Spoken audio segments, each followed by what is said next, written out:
The biggest names in entertainment gathered for a charity gala that promised to be the social event of the season. Tuxedos, evening gowns, champagne flowing like water, and an atmosphere of glamour that only old Hollywood could create.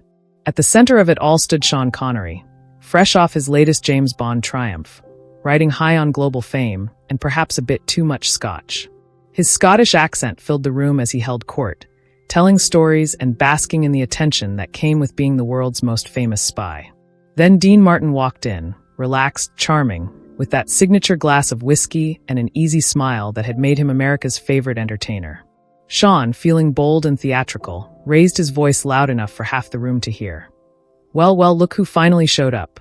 Dean Martin, the drunk who can't tell the difference between show business and a liquor store. The ballroom fell silent. Glasses stopped clinking. Conversations died mid-sentence. Nobody insulted Dean Martin. Not in Hollywood. Not in his town. Not in front of 350 witnesses who knew exactly who Dean really was beneath that carefully crafted persona. What happened in the next few minutes didn't just put Sean Connery in his place. It revealed the difference between playing a smooth operator and actually being one. Before we reveal Dean Martin's legendary response that left Sean Connery speechless and earned a standing ovation from Hollywood royalty, hit that subscribe button and ring the notification bell. Drop a comment telling us your favorite Dean Martin or Sean Connery moment. Now let's see what happened when real class met manufactured charm. Asterisk asterisk. To understand why Sean Connery's insult was so shocking and so stupid, you need to understand who these two men were in 1967 and what they represented in Hollywood's complicated social hierarchy. Sean Connery was 37 years old and at the absolute peak of James Bond mania. Thunderball had just become one of the highest-grossing films of all time, and You Only Live Twice was about to hit theaters. Sean had transformed from a relatively unknown Scottish actor into a global icon seemingly overnight. He was handsome, charismatic, and carried himself with the confidence of a man who'd conquered the entertainment world. But Sean's fame was recent and his Hollywood roots were shallow. He'd arrived in Los Angeles as an outsider, a British actor who'd landed the role of a lifetime but hadn't yet earned the respect of the old guard. His Bond persona, smooth, dangerous, always in control, had started to bleed into his real personality. He walked into rooms expecting to be the center of attention, expecting his charm to open every door, expecting his fame to excuse any behavior. What Sean didn't fully understand yet was that Hollywood had its own royalty, and that royalty didn't bow to newcomers just because they'd made a few successful movies. Dean Martin was that royalty. At 50 years old, Dean had been a major star for nearly 2 decades. He'd conquered multiple entertainment mediums: radio, film, television, live performance, and recording. His albums sold millions, his movies were box office gold, and his television variety show was one of the most watched programs in America. But Dean's success ran deeper than mere fame. He was genuinely beloved by everyone who worked with him. Crew members, fellow performers, studio executives, even rival networks respected him. Dean had a reputation for being the most professional, most prepared, and kindest star in Hollywood. The drunk Dean persona that he played so brilliantly? It was exactly that, a persona, a character he'd created that made audiences feel comfortable and entertained. In reality, Dean Martin was one of the sharpest minds in show business. He negotiated his own contracts and often got better deals than actors with powerful agents. He understood the entertainment business better than most studio executives. And that glass of whiskey he always carried? Usually apple juice or iced tea. Dean stayed sharp while everyone else got drunk and made fools of themselves. The Beverly Hills Hotel Gala that night was organized to raise money for children's hospitals, a cause Dean supported generously but quietly. He'd personally donated $100,000 to the charity, a massive sum in 1967, but had insisted his name not be attached to it publicly. That was Dean's way, generous with his money, humble about his contributions, and always more interested in helping than in getting credit. The event drew Hollywood's A-list: Frank Sinatra, Sammy Davis Jr., Cary Grant, Elizabeth Taylor, Gregory Peck, and dozens of other legends. These weren't just famous people, they were the establishment, the power players who decided which careers flourished and which ones faded into obscurity. Sean Connery arrived early with his entourage, working the room with James Bond confidence. He charmed the ladies, shook hands with the gentlemen, and generally behaved as if he owned the place. Several older actors noticed his swagger with amusement. They'd seen dozens of hot young stars arrive with similar attitudes, and they knew how Hollywood eventually humbled everyone. The scotch flowed freely, and Sean indulged liberally. By the time dinner service began, he was holding court at his table, his Scottish accent growing thicker and his stories growing bolder. He was entertaining, no doubt. Sean had natural charisma that made people want to listen. But his confidence was tipping into arrogance, his charm starting to feel more like showing off. Dean Martin arrived fashionably late, which was his style. He'd been at home with his family, playing with his kids and refusing to rush for any event, no matter how important. When Dean entered the crystal ballroom in his perfectly tailored tuxedo, drink in hand and that easy smile on his face, the energy in the room shifted. People gravitated toward him naturally, not because he demanded attention, but because his presence was genuinely magnetic. Sean noticed the shift immediately. Suddenly, he wasn't the center of attention anymore. People at his table were looking toward the entrance, whispering about Dean's arrival. Even the women who'd been hanging on Sean's every word were now glancing over at Dean Martin, who wasn't even trying to impress anyone. He was just being himself. This bothered Sean more than he wanted to admit. In his mind, he was James Bond, the coolest character in cinema. Dean Martin was old news, a relic from the previous generation who'd built his career on playing a drunk. The comparison shouldn't even exist. But Hollywood didn't see it that way. Hollywood saw Dean as established royalty and Sean as talented, but still needing to prove he was more than just a successful franchise. That gap in perception, combined with the scotch clouding his judgment, led Sean to make one of the biggest mistakes of his Hollywood career. As Dean made his way through the ballroom, stopping to chat with friends and acquaintances, he passed near Sean's table. It was a nothing moment. Dean probably would have just nodded politely and moved on. But Sean, feeling the need to reassert himself as the alpha presence in the room, decided to make a joke at Dean's expense. Well, look who finally showed up," Sean's voice rang out, loud enough to cut through the ambient conversation. Dean Martin, the drunk who can't tell the difference between show business and a liquor store. Several people at Sean's table laughed, nervous, uncertain laughter from people who weren't sure if this was playful ribbing or genuine insult. But the people who knew Dean Martin didn't laugh at all. They went quiet, watching carefully to see what would happen next. Dean Martin stopped mid-stride. For just a moment, his famous smile flickered. Every eye in the immediate vicinity locked onto the scene unfolding before them. The conversations at nearby tables died as people sensed something important was happening. Sean Connery, emboldened by his table's laughter and his own scotch-fueled confidence, continued. "Come on, Dean, that glass is permanently attached to your hand. What is it tonight, bourbon? Scotch? Or have you moved on to straight vodka?" The insult was clear now. This wasn't friendly banter between equals. This was Sean Connery, international movie star, publicly mocking Dean Martin's most famous characteristic, the drink he always carried. But what Sean didn't realize was that he'd just insulted not just Dean's persona but his intelligence, implying that the drink was real and that Dean was actually the drunk he played on stage. Frank Sinatra, sitting at a nearby table with Sammy Davis Jr., visibly tensed. Frank knew Dean better than almost anyone, and he knew that beneath that easygoing exterior was a man who didn't appreciate being disrespected, especially by someone who'd been famous for all of 5 minutes. Dean turned slowly to face Sean, his expression unreadable. The easy smile was gone, replaced by something harder to define. Not anger exactly, but a cool assessment of the situation. The entire ballroom seemed to hold its breath. "That's funny, Sean," Dean said, his voice carrying clearly through the now silent space. "You know what's even funnier? You actually believe your own publicity." The comment landed like a precision strike. Several people at surrounding tables couldn't suppress small smiles. Dean had just pointed out something everyone in Hollywood knew but rarely said out loud. That Sean Connery had started believing he actually was James Bond. But Dean wasn't done, and what came next would be talked about in Hollywood for decades. "You know, Sean," Dean continued, his tone conversational but with an edge that couldn't be missed, "you play a sophisticated spy in movies. You memorize lines that smart people write for you, wear expensive suits that wardrobe departments choose for you, and do stunts that trained professionals perform for you. And somehow you think that makes you sophisticated in real life." The room was completely silent now. This wasn't a shouting match or a dramatic confrontation. This was something far more devastating, a calm, surgical dismantling of Sean Connery's inflated self-image. Let me tell you something about this drink. Dean held up his glass, the ice clinking softly. This is apple juice. Has been for the last 10 years. The drunk Dean you think you're mocking? That's an act. A character. Show business.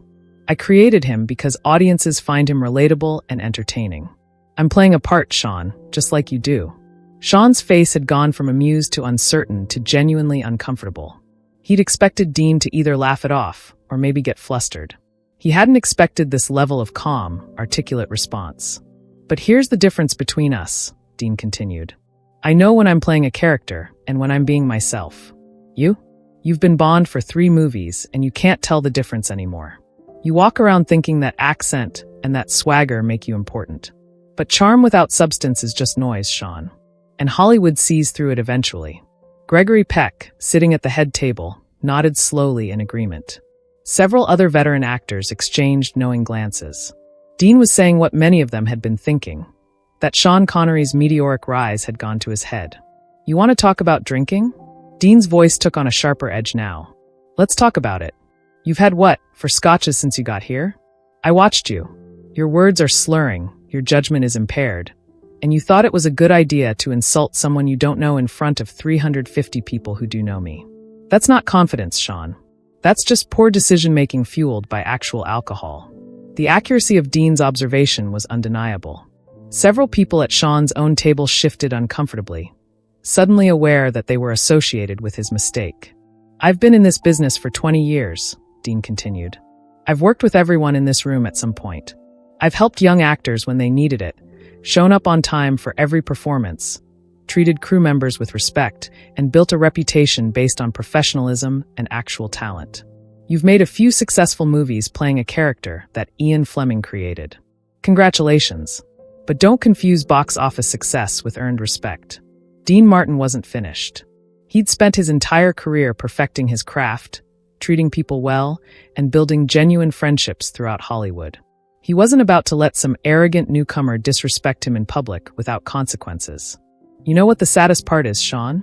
Dean's voice softened slightly, taking on an almost educational tone. You're talented. You really are. You've got screen presence, charisma, and potential to be more than just James Bond. But you're wasting it by believing you're already at the top when you're really just getting started. Dean paused, letting that sink in. The room remained absolutely silent, everyone captivated by this masterclass in how to handle a bully with grace and devastating honesty. Let me tell you what I see when I look at you tonight, Dean continued. I see a scared kid from Scotland who got lucky with a role, who knows his fame could disappear tomorrow, and who's overcompensating by acting like he owns every room he walks into. I see someone who drinks too much because he's not comfortable in his own skin, who insults others to make himself feel important, and who doesn't understand that respect in this town isn't something you demand. It's something you earn over years of consistent professionalism. Sean Connery's face had gone from red to pale. He opened his mouth to respond, but found he had nothing to say. Dean had just described him with an accuracy that was both humiliating and undeniable. Here's some free advice, Dean said, his tone gentler now. Put down the real scotch and start drinking the fake stuff like I do. Show up on time. Treat everyone from the studio head to the lighting guy with the same respect. Do your job well without bragging about it.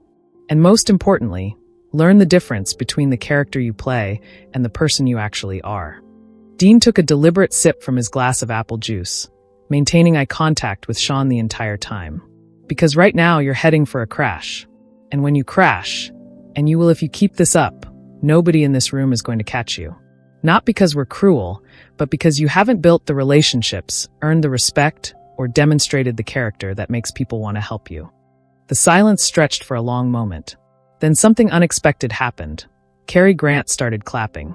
Within 30 seconds, the entire ballroom was applauding Dean Martin. Not because he'd destroyed Sean Connery, though he certainly had, but because he'd articulated something important that needed to be said. He'd reminded everyone in that room about what real class looked like, about the difference between fame and respect, about the importance of humility and authenticity in an industry built on illusion. Sean Connery sat frozen in his chair, his face burning with humiliation as 350 of Hollywood's most important people applauded his public education. He wanted to leave, to storm out dramatically, but he was smart enough to realize that would only make things worse. Dean Martin, standing in the center of the ballroom with all eyes on him, did something that showed his true character. He walked over to Sean's table, extended his hand, and said loud enough for nearby tables to hear, "No hard feelings, Sean. We all make mistakes, especially when we're young and the success comes fast. The question is whether we learn from them." The gesture was brilliant. Dean had delivered a devastating verbal takedown, but he was offering Sean a way to save face, a chance to accept the lesson with dignity rather than retreating in complete humiliation. It was the kind of move that separated true class from mere victory. Sean, to his credit, stood up and shook Dean's hand. "You're right," he managed to say, his Scottish accent thick with emotion. "I was out of line. I apologize."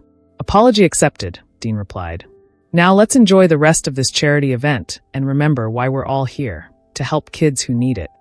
With that, Dean moved on, continuing his rounds through the ballroom as if nothing had happened, while Sean sat back down to process the most humbling moment of his professional life. The aftermath of that night at the Beverly Hills Hotel rippled through Hollywood in ways that changed both men's trajectories and left lessons that remain relevant decades later. For Sean Connery, the public education he received from Dean Martin proved to be a turning point. The story spread through Hollywood within days, not as gossip, but as a teaching moment that older actors would reference when mentoring younger ones. "Remember what happened to Connery at the Beverly Hills Hotel" became shorthand for "Don't let fame go to your head." To Sean's credit, he took the lesson to heart. In the years that followed, people who worked with him noticed a change. He became more professional on set, more respectful to crew members, and more cautious about drinking during public events. He stopped confusing the James Bond character with his real identity and started building genuine relationships in Hollywood rather than just demanding respect based on box office success. Sean went on to have an incredible career that extended far beyond James Bond, winning an Academy Award for The Untouchables, delivering powerful performances in films like The Name of the Rose and Indiana Jones and the Last Crusade, and eventually earning the kind of respect from his peers that can't be manufactured or demanded. But those who knew the story understood that his real growth as both an actor and a person began the night Dean Martin held up a mirror and forced him to see himself clearly. Years later, in a candid interview, Sean actually referenced that night indirectly, saying, "Early in my career, I thought success meant you could do whatever you wanted. I learned the hard way that success actually means you have a responsibility to conduct yourself with dignity. Someone I respected very much taught me that lesson, and I'm grateful for it." For Dean Martin, the incident reinforced what everyone in Hollywood already knew, that beneath the laid-back persona and the comedy act was a man of substance, intelligence, and genuine class. The standing ovation he received wasn't just about putting Sean in his place. It was about articulating values that everyone in that room wanted to believe still mattered in Hollywood: professionalism, humility, respect for others, and the understanding that real power doesn't need to announce itself. The broader lesson from that night transcends Hollywood and remains powerfully relevant today. Dean Martin demonstrated that you don't need to shout to be heard, you don't need to be cruel to be strong, and you don't need to destroy someone completely to teach them an important lesson. His response to Sean's insult was a masterclass in proportional response. He defended himself firmly, made his points clearly, and then offered a path to reconciliation. He didn't try to end Sean's career or turn him into a permanent enemy. He educated him, corrected him, and then gave him a chance to grow from the experience.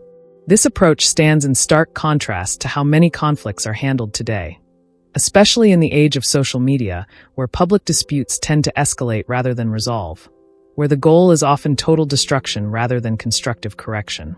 Dean also demonstrated the power of authenticity. His willingness to reveal that the drink was usually apple juice, that the drunk Dean was a character, showed a confidence in his real self that Sean clearly lacked. Dean didn't need the persona to feel important. He used it as a professional tool while maintaining a clear separation between performance and reality. The story also reveals an important truth about respect. Sean thought his Bond fame entitled him to immediate respect from Hollywood's establishment. Dean showed him that respect doesn't come from current box office numbers. It comes from years of consistent professionalism, from how you treat people when the cameras aren't rolling, from the relationships you build and maintain over time. In an industry built on image and illusion, Dean Martin represented something rare, genuine substance beneath the surface charm. He built his career not through self-promotion or demanding attention, but through reliable excellence, authentic kindness, and the wisdom to know when to perform and when to be real. The 350 people who witnessed that exchange didn't just see an insult and a response. They saw a lesson about what separates temporary fame from lasting respect, about the importance of humility even at the height of success, and about the kind of character that makes people want to support you rather than watch you fail. For anyone navigating their own career or dealing with success in any field, the lessons from that night remain clear. Stay humble. Treat people well. Know the difference between who you are and what you do. Don't let success convince you that you're better than others. And remember that true class means you can defend yourself when necessary without losing your dignity or your compassion. If this story of real class meeting manufactured charm inspired you, smash that like button and subscribe to our channel for more incredible Hollywood stories that reveal the character behind the fame.